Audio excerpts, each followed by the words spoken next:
اللہ نے ان چیزوں سے روکا نہیں ہے.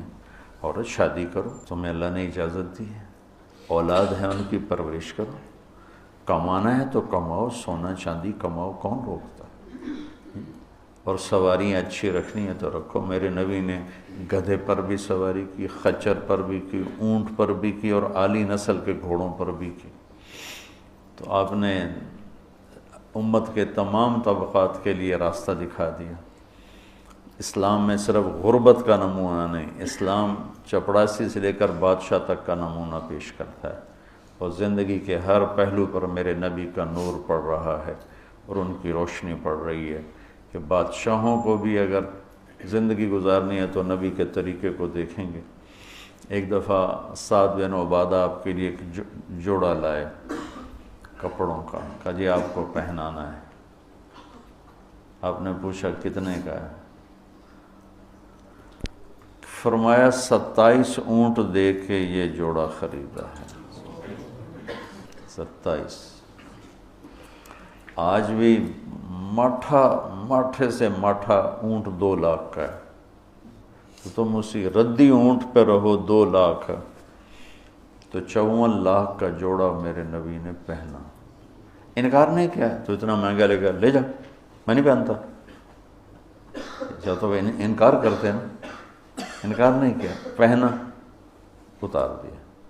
پہن کے یہ سنت نہیں اس کو کہیں گے، اس کو اجازت کہیں گے. آپ نے اجازت دی کہ آپ کو پتہ ہے میری امت میں بادشاہ بھی آئیں گے، میری امت میں مالدار بھی آئیں گے، صنعت کار بھی آئیں گے، دولت مند بھی آئیں گے، میں نے سب کو نمونہ دینا ہے. تو آپ پیبند لگے کپڑے ہی ساری زندگی پہنتے تو مالداروں کے لیے کہاں سے راستہ ملتا؟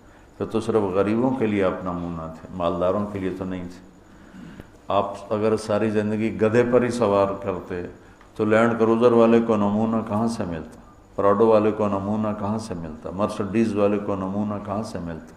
تو میرے نبی نے اعلی نسل کے گھوڑے، سجل، ثقب، سبحہ، ورد، یعصوب، یعقوب، یہ گھوڑوں کے نام ہیں جو خوبصورت.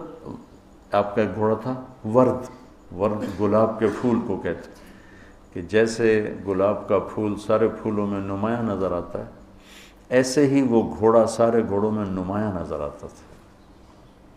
سبحہ تیرنے کو کہتے ہیں، تو اس کا نام سبحہ تھا. جب وہ دوڑتا تھا تو لگتا تھا تیر رہا ہے. تو آپ نے اپنی امت کے مالداروں کو بھی راستہ دیا اور اپنی امت کے غریبوں کو بھی راستہ دیا. ایک دفعہ سعد بن عبادہ، یا رسول اللہ آپ کی دعوت کرنی ہے. ہم کہا کرو. تو اگلے دن دیگچے چڑھے ہوئے آ گئے. کیا کیا ہے؟ کہ یا رسول اللہ 100 اونٹ ذبح کیے ہیں اور صرف مغز پکا کے لائے ہوں. آپ کہتے اٹھا کے لے جا، اتنا اسراف کیا تو نے، تجھے شرم نہیں آتی؟ اتنا اسراف کیا ہے، اس سے مسجد بن جاتی. اتنا اسراف کیا ہے، اس سے غریب کی شادی ہو جاتی. اتنا اسراف کیا ہے، اس سے فلاں کا علاج ہو جاتا. تو آپ کہتے لے جا، میں نہیں کھاتا.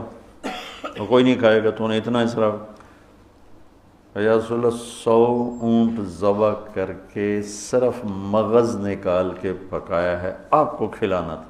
میرے نبی کو تو 1 اونٹ کا مغز ہی کافی تھا، تو 100 کیوں ہیں؟ اور آپ کہہ رہے ہیں ٹھیک ہے. لیکن مالداروں کو اجازت دے دی بڑی دعوت کرنے کی، بڑا ولیمہ کرنے کی، بڑی ضیافت کرنے کی.